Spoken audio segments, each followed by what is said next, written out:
አትሽ በዛሬው ዕለት በጭራሽ ያልገመተው ያልጠረጠረውን እውነታ ተጋፍጧል። የመርጃን አባት የሆነው ሃይደር አትሽ ብዙ ቂም ይዞበት ነበረ።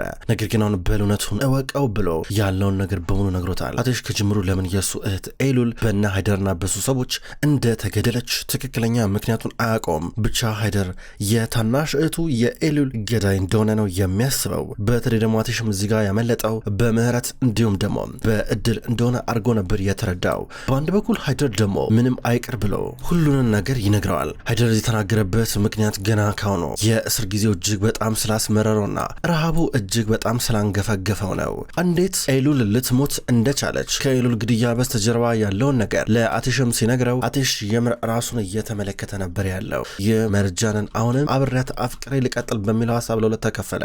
መርጃን ብቻዬን መሆን እፈልጋለሁ ብላ ከቤት ገና ከመውጣቷ በቀጥታ በራ የሄደችው ወደ ኤሉል መቃብር ጋር ነበረ። ኤሉል ላይ የተደረገው ነገር እጅግ በጣም አሳዝኗትና ልቧን ሰብሯት እዛ መቃብር ጋር ተቀምጣ እያለቀሰች ነበረ። አትሽም ቢሆን ከሃይደር እውነቱን ከሰማ በኋላ በቀጥታ የመጣው ወደ እህቱ መቃብር ነው። ወደዛ እየመጣ ያለ ድንገት መርጃን እያገኛት ነው። መርጃን ስቅስቅ ብላ እያለቀሰች ነበረ። እዚህ ጋር አትሽ ከራሱ ጋር እያወራ ነበረ። መርጃ እንድትኖር ሲባል እህቴን ቀጠፏት እያለ ከራሱ ጋር ያወራል። ከዛ አበባ ይዞ ነበረ። አበባው መጥቶ አስቀመጠ። የኔ ኤሉል የኔ ቆንጆ አባዬ ላረገው ነገር በጣም አዝናለሁ እናንተን እዛ ውስጥ ቆልፎባችሁ ነበር ከወንድምሽ ጋር ከባድ ህመም ውስጥ ነበርሽ የኔ ውድ እህቴ። ነገር ግን ለፍርሃትሽ ለሁሉም ነገር በሙሉ በጣም ይቅርታ ጠይቃለሁ። ላሳለፍሽው በዛን ጊዜ በዛን እድሜ ላሳለፍሽው መከራ ሁሉ በጣም ነው የማዝነው። እኔም ባንቺ ቦታ በሆን ኖሮ በቃ ተስፋ ቢስነት ይሰማኝ ነበረ። በዛን ሰዓት ላይ ምንም ልረዳሽ ባለመቻሌ በጣም ነው የማዝነው። በተለይ ደግሞ የእንደዚህ አይነት ግፈኛና ጨካኝ ልጅ በመሆኔ እጅግ በጣም ይጸጽተኛል እያለች ስታወራ ነበረ። አትሽ መቃብር አጠገብ ተቀመጠ። በእውነት በዚህ ሰዓት ብትኖኝ ኖሮ እግርሽ ስር ወድቄ ጉልበትሽን እየሳምኩ ነበረ ይቅርታ የምጠይቅሽ ትላለች። አፈሩን በእጇ እየነካካች በራሴ በጣም ተናድጃለሁ ኤሉል የኔ ውድ፣ ለራሴ በጣም ተናድጃለሁ። ማለት ያኔ የሆነ ነገር ሆኖ መከልከል ነበረብኝ፣ ይሄ ነገር ማቋረጥ ነበረብኝ እንደምንም ብዬ። ነገር ግን በእርግጥ የዛን ሰዓት ሕፃን ልጅ ነበርኩኝ እኔም እንዳንቺ ስትል ነበረ። ምንም ብል ማንም ሊሰማኝ አይችልም አውቃለሁ፣ ይደብቁኛል፣ አስተሳሰቤም ቢሆን እንደዚህ እንዳደግኩት ትልቅ ላይሆን ይችላል እያለች ነበረ። እዚህ ጋር አትሽ እስኪ አንድ ጊዜ ብቻችን ትተይናለሽ እያል ነበረ። መርጃን እንድትነሳ ጠየቃት። መርጃን ተነሳችና 1-2-3 ሜትር ወደ ኋላ ጠጋ እያለች ነበረ። ከዛ ትቆማለች። አትሽ ከዛም በኋላ እሱም ቢሆን መናዘዝ ጀመረ። ወኔ ውድት በሰዓቱ አልጠበቅኩሽም ነበር፣ አልተንከባከብኩሽም ነበረ፣ የሚገባውን ነገር በሙሉ አላረኩም ነበረ፣ የሆን ነገር ማድረግ ነበረብኝ፣ ግን አንቺን መጠበቅ አልቻልኩም፣ የተረፈኝ ጸጸት ብቻ ነው ውድ እህቴ እያለ ነበረ። መርጃንን እየሰማች እያለቀሰች ነበረ። እንደዛ ከራስሽ ጋር ሆነሽ ብዙ መከራ ስታይን መታገል ነበረብኝ ለአንቺ ብዬ ያንን አበሳ ማየት ነበረብኝ አብሬ። እንደውም አንቺ ከመሞቺ እኔ በሞት ይሻለኝ ነበረ። አንቺ ያንን ዋጋ ከምትከፍይ እኔ ብከፍል ይሻለኝ ነበር። እንደዛ ነበር የሚያዋጣኝ። ስለዚህ ጉዳይ ሳስብ እንደ እብድ ያደርገኛል። ማን ያውቃል በዛ ቦታ ላይ በዛ አጋጣሚ ምን ያህል እንደፈራሽ። መቼስ ያለምንም ፍርሃት ነበረ፣ ያለምንም ማፈግፈግ፣ ያለምንም መሳቀቅ አንቺን እንደዛ መስዋዕት ያደረጉሽ እያለ እያወራ ነበረ። አንዳችን እንደዚህ መሆን አልነበረብን እያለ ነበረ። እዚህ ጋር አትሽ ያዩትን ነገር እያስታወሰ እየተናዘዘ ነበረ። ቀስ ብሎ መቃብሯን እየነካካ በእጁ አዚጋ መርጃን ቆማ እያለቀሰች ትመለከተዋለች። በሌላ በኩል ከዚህ ጀርባ ያለው ሃይደር አሁን እንደታሰረ ነው ያለው። ሃይደር በታሰረበት ቦታ ሆኖ ምንም የሚበላው ነገር የለም። በድንገት የሆነ ሰው መጥቶ በሩን የከፈተው የሱ የገዛ ልጁ ነው ቡራክ፣ ከሌላ ሴት የወለደው። መጀመሪያ ሊቀበል ያልቻለው ልጅ ሲመጣ ውሃና ዳቦ ቁራጭ ነበረ ይዞ የመጣው። ከዛም በኋላ በቀጥታ ይህንን ምግብ ፊት ለፊት ካስቀመጠለት በኋላ ሃይደር ግራ ገብቶት ቁጭ እንዳለ ይመለከተዋል። ቡራክ ክላሱን የተቀመጠበትን ክፍል በደንብ ከተመለከተ በኋላ ሊወጣ ነበረ። ልጄ እያሉ ነበረ። እዚህ ጋር ቡራክ አስተዋይ ልጅ ነው። ዞር አለና ተመለከተው። ሃይደር ከተቀመጠበት ተነሳ። ልጄ እኔ እኮ አባት እኮ ነኝ፣ እኔ እናንተ አባትና ልጅ ነን። በመካከላችን ያለው ግንኙነት በጭራሽ ሊቋረጥም አይችልም። ማለት ማንም ሰው ሊሄድ ይችላል፣ ማንም ሰው ሊመጣ ይችላል፣ ነገር ግን በእኔና በአንተ መካከል ያለው ግንኙነት በጭራሽ አይቋረጥም እያሉ ነበረ። ሰው ምንም ሆነ ምንም ቤተሰቡ መምረጥ አለበት፣ ቤተሰቡ መደገፍ አለበት እያሉ ነበረ። ምንም እንኳን ወላጆች እናትና አባት ስህተት እንኳን ቢሰሩ፣ ምንም እንኳን ሰው ግን ቤተሰቡ መምረጥ አለበት እያሉ ነበረ። እንደዚህ አታርግባ፣ እርዳኝ እባክህ አባትን መርዳት አለብን፣ አባትን ማገዝ አለብን፣ አስኪ ልቀፍ እያለው ነበረ። እዚህ ጋር ቡራክ የሃይደርን የማስመሰል ጥበብ እየተመለከተ ገርሞት ይመለከተዋል። ስማ አባቴ ብትሆን ኖሮ ከዚህ ቀደም እጅህን ዘርግተህ ተቀበለኝ ነበረ፣ ነገር ግን አላረከውም። ስለዚህ በባዶ አትሞክር። በጭራሽ አንተ የምትፈልገው ነገር አላረግልህ። አሁንም ቢሆን የአባትነት የልጅነት ምናምን ፍቅር ፈልገህ ሳይሆን ልትጠቀም ቢፈልገህ ነው፣ አልፈልግም ብሎ ቡራክ በሩን ዘግቶበት ይሄዳል። ሃይደር ተናደደ፣ ተበሳጨ። ምንድነው ማድረገው እያለ ያስባል። ነገር ግን እየመጣለትን ዳቦ እየገመጠ ነው። በጭራሽ እሱን መተው አይችልም። እኔ ምንም አይመስለኝም፣ እኔ ምንም አላስብም፣ በቃ ዝም ብዬ ቀረበልኝ እንበላለሁ ብሎ እየቆረሰ እየበላ ነበረ። በሌላ በኩል እዚህ ጋር መርጃንና አቴሽ ወደ ቤት እየመጡ ናቸው። ሁለቱም ከመኪና እየወሩ ነበረ። በተለይ ደግሞ መርጃን እዚህ ጋር አቴሽን ብትለው ብትሰራው የሆን ነገር ምንም እያላት አይደለም። አቴሽ አኩርፏል። አቴሽ እየተመሰጠ ነው ያለው። ምን ሆኖ ነው ያ ሲጫወት ሲሳሳቅ ከኔ ጋር ሲቃለል የነበረው አቴሽ እንደዚህ ሆኖ ብላ ግራ ገብቷት እየተመለከተችው ከመኪና ወረደች። እሱም ወረደ። ከዛም በኋላ አቴሽ እያለችው ነበረ። ደህና ነው ወይ ብላ ጠየቀችው። ምንም እያላት አይደለም ማለት ያው ወደ ባህር ዳርቻ መሄድ ከፈለክ ምናልባት አየር ለመቀበል ከፈለክ እናርገው ስትለው ነበረ። ምንም ብታረጊልኝ አሁን ላይ ምንም ደህና ስሜት እየተሰማኝ አይደለም ማለት ያው እያለ ነበር። ወይኔ በኔ ምክንያት ነው እንደዚህ ሆነው ብላ ራሷን እየጠየቀች ነበረ። ለአቴሽ ልክ ከዚህ እንደቀደሙ ልክ ለመርጃን ነገር ሲፈጠን እንደሚነግራት ሁላውን እየነገራት አይደለም። ምን ሆነ እንደዚህ የተኮሳተረብኝ ትላለች። ተኮሳትሮባታል። አቴሽ እሱ እንደ ተኮሳተረ ራሱ ገብቶታል። ነገር ግን ምንም ማድረግ አይችልም። ብትለው ብትሰራው እንዲናርግ ብላ ብታናግረው ምንም ይሆን ነገር የለ። እሺ ምናልባት ላግዛ ከጎን ልሆንሽ ትፈልገኛለህ ስትለው ነበረ። ልትረጅኝ አትችይም፣ አንቺ ልታግዥኝ አትችይም ምንም ነገር እያላ ነበረ። ግራ ገባት። እንደውም ብቻዬን በሆን ነው የሚሻለኝ፣ አንቺ የፈለግሽ በመሄድ ትችያለሽ፣ እኔ ግን ብቻዬን መሆን አለብኝ እያላ ነበረ። እጇን ወደፊቱ እያስጠጋች ፊቱን እየነካካች ምን እየሆነ እንዳለ ምንም ነገር አልገባኝም፣ ነገር ግን ምንም ብትለኝ አረግልሃለሁ እያለችው ነበረ። ከዛ ጥላው ትሄዳለች። አቴሽ በውጭ በኩል ሆኖ እያሰበ ነበር ያለው የሃይደርን ጉዳይ እንዴት አድርጎ እንደሚያስተካክል ግራ ገባውም። ከዛም በኋላ አሁን በቀጥታ የመጣው ወደነ ሙዘይን ወደነ አስሊጋ ነበረ። የሆነውን ነገር በሙሉ ነገራቸው። ይህ የተረገመ ልክ እንደዚህ ነው እህቴን ያሰቃያት፣ አሰቃይቶ በዚህ መንገድ ነው የገደላት፣ እንደዚህ ነው ያሰቃያት ብሎ ተናገረ። ሁሉም ተቁነጠነጡ፣ ተጨነቁ። ጀማል፣ አስሊ፣ ሙዘይን ግራ ገባቸው። ጀማል ወደዚህ ይንኮራደዳል። የሙዘይንና አስሊ ፊት ላይ ፍርሃት ይነበባል። ምንድን ነው የሚሆነው እያሉ ነበረ። ሙዘይን የሆነ ነገር አይምሮ ውስጥ መጣ፣ የሆነ ነገር አይምሮ ውስጥ ብቅ አለ። ይህም ከታክሲ ወርዳ ወደ የሆነ ቤት ገብታ በሩን እያንኳኳች ከዛም በኋላ ለሰከንዶች አንኳኩቷ ድንገት በሩ ሲከፈትላት ነው ሙዘይን ይህን ነገር አስታውሳ አሁን አቴሽ በቃ ተጨናነቀ ማለት ያው ምን ማድረግ እንዳለበት ታውቃለህ አይደለ? እዚህ የመጣንበትን ዓላማ ማስፈጸም ነው። ምክንያቱም እዚህ ሃይደር ከሚባል ሰውዬ ምንም አይነት ርህራይና ምንም አይነት ጤነኛ ነገር አንጠብቅም እያለች ነበረ። ሙዘይን ወዲያው እንበቀለው፣ የሆን ነገር እናርግ፣ አሁኑ ጥፋት ይሁን እያለች ነበረ። እዚህ ጋር አቴሽ እንዴት አድርጎ ሃይደርን እንደሚበቀለው ሲያስብ ግድያ መፍትሄ ከሆነ ብሎ እያሰበ ነበረ።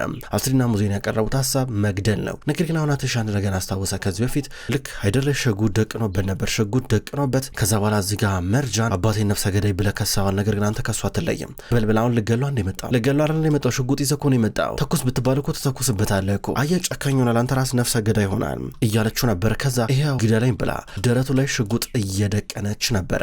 ከዛ በዚህ መንገድ ስትደቅና ራስ ደረቱ ላይ ነጣጥራ በል ተኩስብኝ ስትለው በአንድ በኩል አቴሽ ከተቀመጠበት ተነሳ።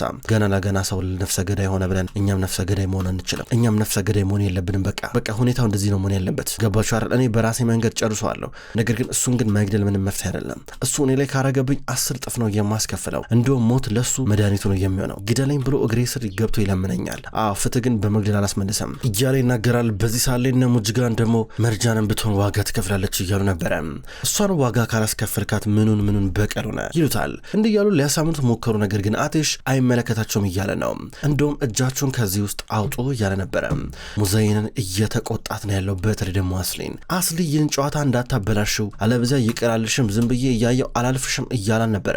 እንዲህ ብሎ ሲናገር አስሊና ሙዘይን በቀጥታ ክፍሉን ለቀው እየወጡ ነበረ። አቴሽ እዚህ ጋር ከጀማል ጋር ይቀራል። ከዛ በኋላ አቴሽ አሁንም ቢሆን የሚያስታውሰው ሃይደር ሽጉጥ ደቅኖበት ሃይደር እውነቱን ሲነግረው ነው። በተለይ ደግሞ እንዴት አርገ እንደዛ አረክ እያለው ነበረ። ከዛ ሃይደርን እገላለሁ፣ ለአንተ ማሞት ልክም እንደ መድኃኒት ነው እያሉ ነበረ። አይገባም እንደ መርጃን ኩላሊት በሽታኛ ነበረች እኮ ነው የምልኮ፣ የኩላሊት ታማሚ ነበረች፣ በቃ ኩላሊት ንቅለ ተከላ ያስፈልጋል ነበረ እያለ የነገረው ነገር አቴሽ አስታውሶ እያለቀሰ ነበረ። ይሄ እብድ ከኔ እህቴን ወሰደብኝ፣ የኔ ትንሿ እህቴ፣ ምንም አታውቀው እህቴ፣ አንድ እህቴ፣ ምንም ያላረገችው ንጹሕ እህቴ፣ በህይወቷ በጭራሽ አይታ የማታውቀውን ከእድሜዋ በላይ የሆነውን ህመም አሳያት ያለምንም ርህራሄ እያለ ይናገራል። ጀማል አዝኖለት እየተመለከተው ነበረ። ልክነህ ወንድሜ ልክነህ እያለ ጭንቅላቱ ይነቀንቃል። ከዛ አቴሽ ከተቀመጠበት ተነሳ። ወንድሜ ይሄ ነገር ወደ ነበረበት ይመለሳል፣ ለመነኝ፣ ሁሉም ነገር ሰላም ይሆናል እያለ እያቀፈው ነበረ። ነበረ። አቴሽ ይወጣል። በሌላ በኩል አስሪና ሙዘይን ግቢ ውስጥ ራመድ እያሉ ናቸው። አንቺ ይሄ ሰውዬ ግን በጣም ከባድ ግፍ ነው በእኛ ህይወት ላይ እየፈጸመው እያላንቻ ነበር። መርጃን ደግሞ ስለዚህ ጉዳይ እንዳሰማ አለበዚያ አቴሽን ታውቂዋለሽ አይደለ? አቴሽ ከባድ ጨዋታን የሚጀምረው ስትራን ነበረ። አቴሽ ትይኛለሽ እማዬ አንቺ እኛ እዚህ ለበቀላ እንደ መጣ ነው። ሲጀመር መርጃን በአቴሽ ላይ እየተጫወተችበት ነው ማለቴ ያው ምናልባት እያለሽ ነበረ። ይኸውልሽ እባክሽ አቴሽን የሚያነሳሳ ነገር ወደ ጠብ የሚከት ነገር እንዳታደርግ ይኸውልሽ፣ አለበዚያ እስከ መጨረሻው ድረስ የምናጣው ስትራን ነበረ። እማዬ ምን አማራጭ ምንም አማራጭ አለን እንግዲህ ኤሉል እኮ አንድ ጊዜ እኮ እንትን ብላለች ሞታለች አይደለ? እዚህ ጋር አቴሽ እዚህ እስከመጣረስ በቀሉን ማጣጣም ነው ያለበት በቃ። ነገር ግን አቴሽ ችግር አለበት። አቴሽ በመጥፎ ፍቅር ውስጥ ተጠላለፈ፣ በመጥፎ ሁኔታ ውስጥ ተጠላለፈ ስትራ ነበረ።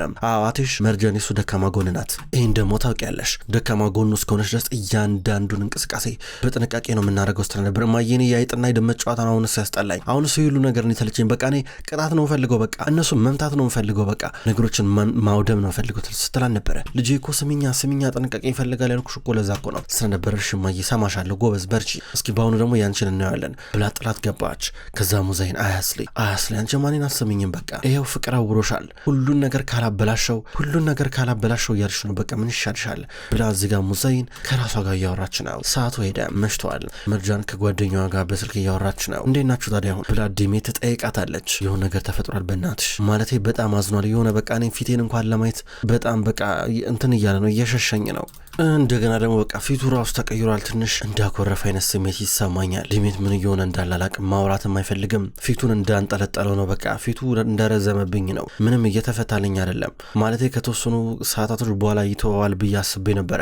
ነገር ግን እኔ እንጃ አላቅም። እኔ እንጃ ስራን ነበረ። ነገር ግን እሱ እኮ ነው ያታለለሽ አንዴ። እሱ እኮ ነው ትክክለኛው ማነት ከአንቺ የደበቀው አይደል እንዴ? እንደውም እኮ አንቺ ነበርሽ እንደዚህ መሆን የነበረብሽ ስትላን ነበረ። አዎ በእርግጥ ያለፈው ህይወቱ ላይ በጣም መጥፎ ነገሮች ተፈጥረዋል በአባቴ ምክንያት።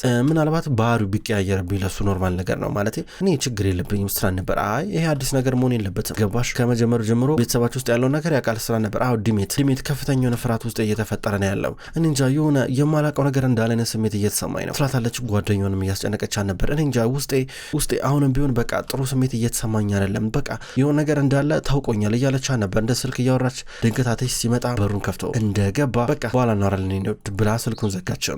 አቴሽ ዝም እንዳለ እንደገባ ነው ሄዶ ሶፋው ላይ ተቀመጠ። ማሰቡን ቀጠለ። መርጃን ወደሱ እየቀረበች ነበረ። ከዛ ጉሮ አካባቢ ቁጢጥ ብላ ከተቀመጠች በኋላ ብቻዬን መሆን እፈልጋለሁ እያለ ነበረ። ዝምታ ነው ፈልገው ማውራት አልፈልግም አላት። ምንም ማድረግ አልቻለችም። ልትሄድ ነበረ። እጇን እየያዘ ነበር ያለው። እጇን እየያዘ በጣም ይቅርታ እኔ አንቺን ልጎዳሽ አልፈልግም፣ ነገር ግን በህይወቴ ብዙ አስቤያቸው ማላቃቸው ነገሮች እየሆኑ ናቸው ያሉት እና በዝምታዬም ልጎዳሽ ምናምን ነገር ፈልጌም አስቤም አይደለም ይቅርበኝ፣ እንደዛ እንዲሰማሽ ካደረኩሽ በጣም ይቅርታ እያለ ነበር። አቴሽ እንደዛ ታስብ፣ ነገር ግን እኔ የማላቀው ነገር ካለ ልነግረኝ ትችላለህ እባክህ ብላ እየለመነችው ነበር። ዝም አላት። እጇን ፊቷ ላይ የእሱን እጅ ፊቷ ላይ እያስቀመጠች ነበረ። እጁን እየሳመች ነበረ። አየችው። ምንም አይነግራትም። ምንም እንደማይነግራት ገብቷታል። ችግር የለም አንቺ ተኝ በቃ እኔ ትንሽ አየር ልቀበል ብሏት ወጣ። በበረንዳው በኩል ከወጣ በኋላ ብቻውን ነበር የቆመው። እዚጋ መርጃን መታ በበሩ በኩል እያየችው ናት። ዝምታ እያበዛ ነው። ቆይ ምን ሆኖ ነው ብላ ራሷን ጠይቃለች። ምንም ማድረግ አልቻለችም። ተመለሰችና ወደ ክፍሉ ፎቶን እየተመለከተች ነበር። አብረው የተነሱን ፎቶ ፍጥጥ ብላ አየችው። ከዛ በኋላ ወደ እንቅልፏ ልታምራ ነው። አትሽም ብዙም አልቆየም ይመጣል። እሷ ሶፋ ላይ ነበር የተኛችው፣ እሱ የሚተኛበት ሶፋ ላይ። ከዛ ወደዛ ከመጣ በኋላ የተኛችበትን ቦታ እየተመለከተ እንቅልፍ ወስዷታል። አነሳት። አንስቶ አቅፎ በቀጥታ ወደ አልጋው ወስዶ እያስተኛን ነበረ። ከዛ እዚህ ጋር እሷ አቴሽ እያለች መቃዠት ጀመረች። በእንቅልፍ ልብሽ ነው እንደ የምታወሩ እያለን ነበረ። ህልም እያየኝ ነው እንዴ እጅን ያዘኝ ስትል ነበረ። እዛ ፈገግ ብሎ አያት። ሄዶ ሶፋ ላይ ተቀመጠ። እሷ ትተኛለች። እሱ ቁጭ ብሎ ይመለከታታል። ድንገት ባንነች። አየችው። እያያን ነው። ምንም ማድረግ አልቻለችም። ተኛች። ከዛም በኋላ በጠዋት ቀድማ የተነሳችው ግን እሷ ናት። ከተነሳች በኋላ በቀጥታ ከመኝታ ክፍል እየወጣች ወደ መታጠቢያ ክፍል እየገባች ነው። አትሽ ግን ለረዥም ሰዓታቶች ቁጭ ብሎ ሲመለከታት ስለነበረ ደካከመውና እንቅልፍ ወሰደው። አሁን እሷ ከመታጠቢያ ክፍል ወጥታ ጸጉሩን እየነካካች እያየችው ነበረ። አውቃለሁ ውስጥ ከባድ ህመም አለ። አሰብኩት ምን ያህል ህመም ውስጥ እንዳለ። ነገር ግን አቴሽን ነገር አብረን እናሻገረዋለን አብረን ኮንክ እያለችው ነበረ። አቴሽ መቃዠት ጀመረ። ኤሉል አይሆንም ብሎ እየጮኸ እየተነሳ አይዞ አለው እያለችው ነበር። ምንም ነገር የለም ብላ እያቀፈችው ነበር። አቴሽ ፊቱ ላብ በላብ ሆኗል። የሆነ የሚጠጣው አልሰጠው ነበር። ነገር ግን እሱ ጥሏት ወደ መታጠቢያ ክፍል ገብተዋል።